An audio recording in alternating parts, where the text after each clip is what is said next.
Son Stramblor Lux kondisioner 2007-yıl Nexia 1 görsüpədəmiz dostlar. 100% Radno Kraska maşinimiz. Yeçerində eskaner defekt yok. Kondisionerləri həm mənsəsi işlətdi. Bunları çatlarda yesən səsi yok maşında. Bugün bərabərimiz Pony ustaza göstərib teşekkür balarasına. 2007-yıl. Maşinamiz benzində hali 39.000 kilometrga o'zini halol yurgan probega kraskalar ham javob. Pony görsüp alarası ustalarza yana yumshoq bog'lar qo'yilgan, archa bog'lar toza. Mashin pony ham meri shumcha bo'lgan patologlarni esa yaxshi shumkadan STPdan. Krugoy tonirovka ruxsatnomalari bor.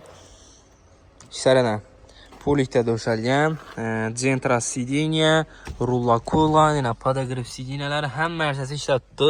Pioneer magnitofon, kolonkalar ham zo'rundan qo'yilgan mashina. Kelibedek ko'rib olarasizlar.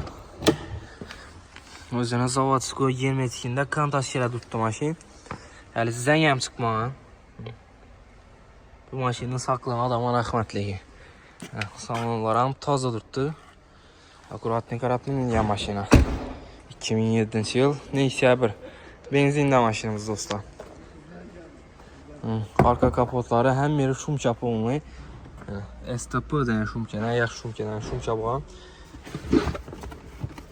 Arkalarni polikdan döşəb chiroyli qilib qo'yibdilar. Arkalarni zapaska balonlari hamma narsasi uzun joyida turibdi.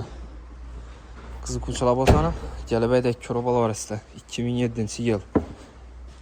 Kondisionerlar ham buzlab turibdi mashinani. Kraska 100% toza. Benzinli 39.000 kilometrga. Black Glass'dan shuni qora laboylar ham qo'yilgan ekan.